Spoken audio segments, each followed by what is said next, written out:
నమస్తే కూర్చో కూర్చో.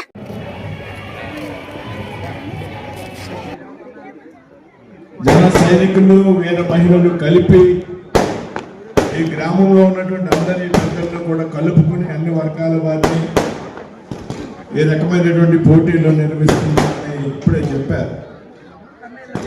దీనికి అధికారంలోకి వచ్చాక కాదు, అంటే గతంలో 5 సంవత్సరాలు కూడా గత ప్రభుత్వం అధికారంలో ఉన్నప్పుడు కూడా ఈ విధమైనటువంటి పోటీలు ఇక్కడ నిర్వహించామని చెప్తే నాకు చాలా ఆనందం కలిగింది. ఎందుకంటే హిందూ సంప్రదాయాన్ని, ఈ దేశం యొక్క సంస్కృతి సాంప్రదాయానికి నిదర్శనం సంక్రాంతి పండుగ. సంక్రాంతి ఒక సాంప్రదాయమైనటువంటి పండుగ, రైతులకు సంబంధించినటువంటి పండుగ, మహిళలకి సంబంధించినటువంటి పండుగ, గ్రామీణ ప్రాంతాలకు సంబంధించినటువంటి పండుగ. ఏదైతే సంక్రాంతి సందర్భంగా రైతులకి పంట చేతికి వచ్చేటువంటి సమయం ప్రకృతి సహాయంతో, అదేవిధంగా ఏదైతే భోగి పండుగ ఉన్నదో భోగి పళ్ళతో చిన్నపిల్లల్ని ఆశీర్వదించేటువంటి కార్యక్రమం. సంక్రాంతి రోజున ఏదైతే మన శరీరానికి ఏదైతే నువ్వులు కానివ్వండి, బెల్లం కానివ్వండి, మన బాడీకి అవసరమైనటువంటి శాస్త్రీయమైనటువంటి పదార్థాలతో పిండి వంటలు చేసుకుని తినడం, అదేవిధంగా కనుమ రోజున మన పశు సంపదని పూజించడం, అంతేకాదు ఏదైతే సాంప్రదాయ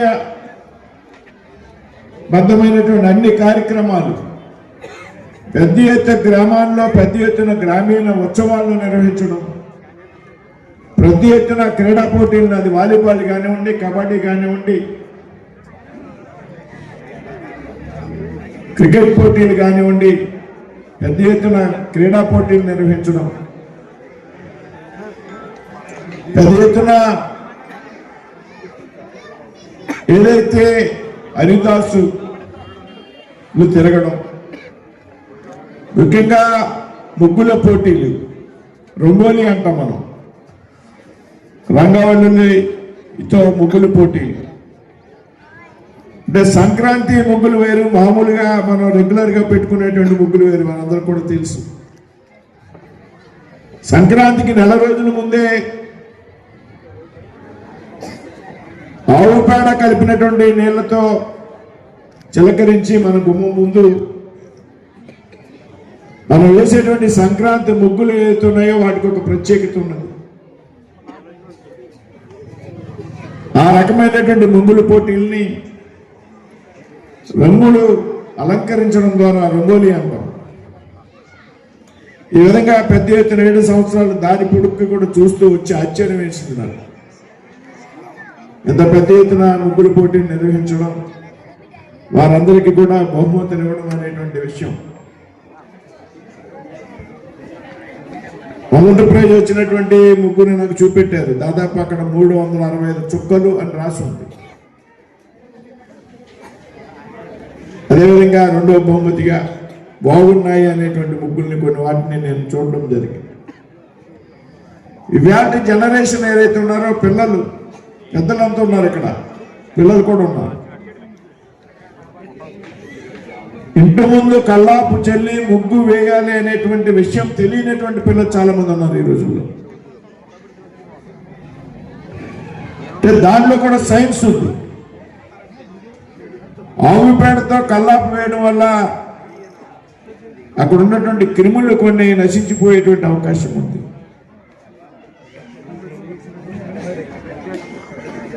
చక్కని వస్త్రాన్ని అలంకరించడం ద్వారా ఏదైతే సాంప్రదాయమైనటువంటి దుస్తులు ఏతున్నాయో వాటిని ఆడపిల్లలు కానీ మగవారు కానీ ధరించడం ద్వారా ఈ పండుగ ఒక ప్రత్యేకతను సంతరించుకుంటుంది అనేటువంటి విషయంలో ఏమాత్రం కూడా అనుమానం ఉంది. ఏదైతే ఇప్పుడు ఉన్నటువంటి పెద్దలైనటువంటి ఈ తరం పెద్దలు మనం అంతా కూడా ఉన్నామో ఇక మన పిల్లలు ఎవరైతే ఉన్నారో వారందరికీ కూడా ఈ పండుగ గురించి, దీని యొక్క సాంప్రదాయం గురించి, సంస్కృతి గురించి వారు అర్థం చేసుకోవాలి. భవిష్యత్తులో వారు కూడా పాటించాలి. అంటే ఈ రకమైనటువంటి కార్యక్రమాలను మనం అంతా కూడా పెద్ద ఎత్తున నిర్వహించాల్సినటువంటి అవసరం ఉంది. అటువంటి కార్యక్రమాన్ని ఇవాళ రాయలం గ్రామంలో మరి ఏదైతే జన సైనికుల ఆధ్వర్యంలో చాలా మంది ఉంటారు, నేను హరిగారి పేరు ఒకటే చెప్పడం కాకుండా జన సైనికులు, ఆయన నాయకత్వంలో ఉన్నటువంటి మిత్రులందరూ, అదేవిధంగా వేరే మహిళలు, అన్ని పార్టీలు అన్ని కలుపుకుని, గ్రామ పెద్దలను కలుపుకుని ఈ రకమైనటువంటి పోటీలు నిర్వహించడం చాలా ఆనందంగా ఉంది.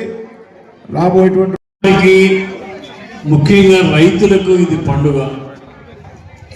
రైతులు బంగారు పంట పండించుకొని ఇంటికి తీసుకువచ్చి అది రాసులు చేసుకునే పండుగ ఇది సంక్రాంతి. సంక్రాంతి అంటే భీమవరం స్టేట్లోనే పేరు పొందింది. ఇతర రాష్ట్రాల నుంచి, ఇతర జిల్లాల నుంచి ఇక్కడికి వచ్చి సంక్రాంతి 3 రోజులు ఎంతో వైభవంగా పండుగ చేసుకుంటున్నారు. వారందరికీ మనస్ఫూర్తిగా అభినందనలు తెలియజేస్తున్నాం.